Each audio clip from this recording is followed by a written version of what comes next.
I'm George Whipple. The 57th New York Film Festival is behind us, presented by Film at Lincoln Center. Let's take a look back at all the great films and the big stars that grace the red carpets.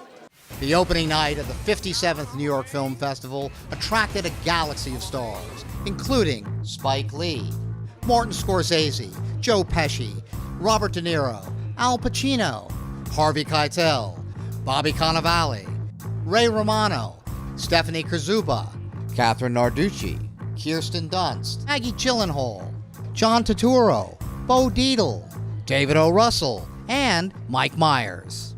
The festival opened with the Martin Scorsese-helmed The Irishman. It stars Robert De Niro as the hitman and bodyguard of 1950s and 60s Teamsters president Jimmy Hoffa. Al Pacino portrays Jimmy Hoffa. Al, what was it like finally to work with Marty? It was great. It was great. It was.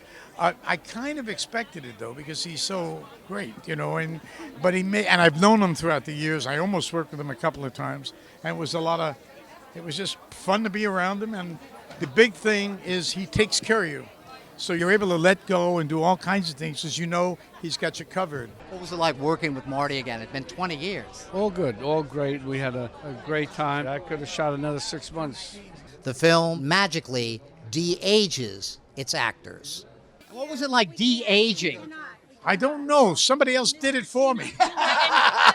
All were pleased to be part of the New York Film Festival. It's amazing because last time I was here was 46 years ago in Mean Streets.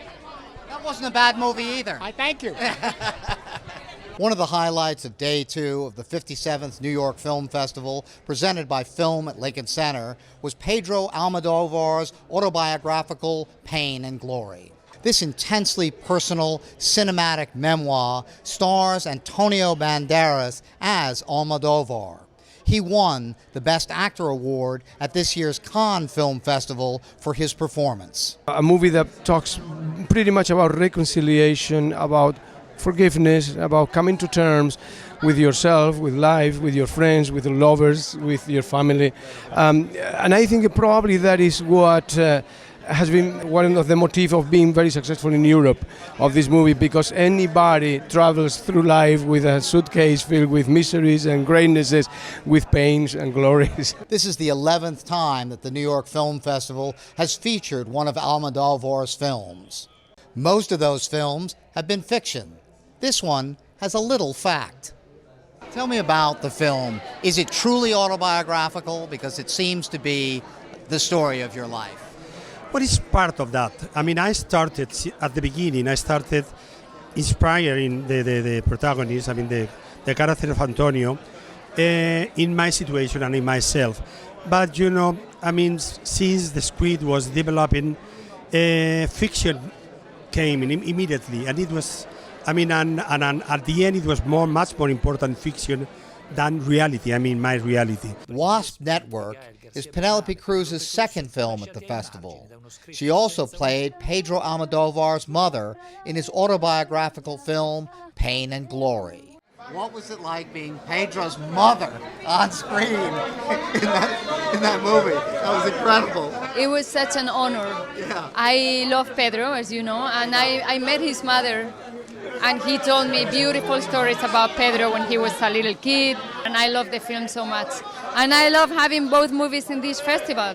One of the most controversial films at this year's festival was The Joker, starring Joaquin Phoenix. Before I even read the script, Todd showed me videos of people that have these fits of laughter, these uncontrollable fits of laughter. And you know, obviously the Joker laugh is iconic, and I think everybody kind of imagines what it is or what it should be like.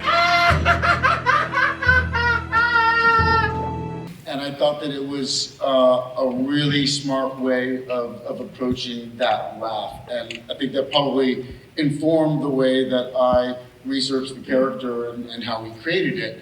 I mean, just really to echo what Todd said, is really to approach it in the most realistic way possible. It was a thrill for us to kind of go through old movies, go through old photo books and photographs, and just kind of get inspiration. It's a wild ride. It takes you all over, and I hope audiences feel free enough to go there with the film. It's incredibly entertaining, even though it's disturbing, but it's entertaining. If there is a message in this film, I think it's that it's a cautionary tale, that we need to take care of everybody in our society, because if we don't do that, there's downsides. Every year, the New York Film Festival has a secret screening in which they preview an unreleased movie. At this year's festival, it's Uncut Gems, starring Adam Sandler. I made a crazy risk, a gamble, and it's about to pay off. It's the classic genre movie of a guy who's like a degenerate gambler who is being chased around by people he owes money to. You've seen this type of movie before, but this is the Safdie brothers, so it's a whole other ball of wax, and you'll see when you see it. Sandler plays a diamond dealer whose life is careening out of control. And this is really a New York movie. It's a very New York movie. It's a big 47th Street fiesta. It looks like a lot of fun. How would you describe it for the audience? It's about a man. His life is very complicated. He's looking in search of something. The film is written and directed by the ultimate New York duo, the Safdie brothers. Tell me about the inspiration for this. It kind of started early as like kind of a nostalgic craze with our dad's stories when he was working for this guy as a runner in the Diamond District. The district is a crazy place that only exists there. Although Adam is married to Idina Menzel in the film, his mistress is played by Julia Fox. It's a real New York movie. Yes, it is. The stakes are very high. I feel like it really captures that New York kind of chaos, the anxiety. I mean, that's what it is. That's what being a New Yorker is. It's having to just constantly survive and figure it out. And things are thrown at you, and you got to just get up and keep going. Every year, the New York Film Festival presents a centerpiece. And this year, the highly anticipated film is Noah Baumbach's Marriage Story.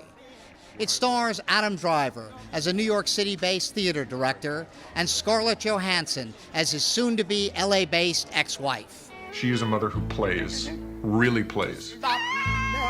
She gives great presents.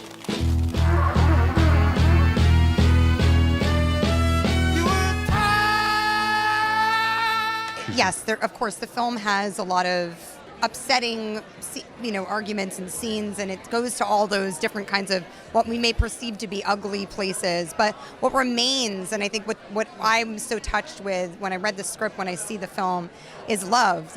Love is what remains between these two people. When I'm not on the red carpet, I'm practicing law. So I asked the on-screen lawyers what it was like to take on that role. I've played every profession that wears a suit. I played senators, lawyers, presidents, because I look so much better in a suit than a loincloth. So I'm a lawyer in real life. George. Isn't that sad? George. I mean, no, it's not. We need you. The world needs lawyers, but I learned a lot when it comes to divorce law, and it's incredibly complicated and not always invested in what's best for the family or the kid. I've been lucky enough to play doctors and now a lawyer, and it was fun. It was like, a good friend of mine's a lawyer, so he talks about it all the time. This is writer-director Noah Baumbach's 8th film at the New York Film Festival. You get things in the city, we like to try to shoot on the streets and not really block things off too much, let the city live around us, and you get stuff that you would never get anywhere else. The 57th New York Film Festival closed with Edward Norton's new film, Motherless Brooklyn. The film is set in 1950s New York City amid crime and political corruption. The film is loosely based on New York City Planning Commissioner Robert Moses. When you get a cast like this, and starting with Bruce Willis, they say, we know we can't make this movie for money, and everybody, does the movie for scale. When that group of people says, we're doing this because we believe in you and we love the piece, it's really quite special. Willem Dafoe, who also stars in the film, did it for Ed. Listen, Edward came to me, said, I really need you to do this. I really want you to do this. And it struck me that it was such a passion project. We were shooting in New York. I read the script. I thought it was really beautifully written, a really interesting story. Gugu and Batara plays Norton's love interest in the film. When I read the script, it was just so beautiful, so layered, so rich, really a love letter to New York. Bobby Cannavale plays one of the gumshoes in the film. This was his second film at the festival. How many times have you been on the red carpet this week? No, this is only the second time. It feels like forever with Twice, you. yeah. You know? I mean, come on. I mean, it's pretty good coupling, you know, Scorsese and then Edward Norton to close it out. So I was here at the beginning and here at the end. It's like I've been here the whole time. It's like you're a bookend. Yeah, that's me, Bobby Opening Bookend. opening night, closing night. That sounds like a character in The Irishman, Bobby Bookend. Well, that's a wrap for the 57th New York Film Festival. For Film at Lincoln Center, I'm George Whipple for Whipple's World.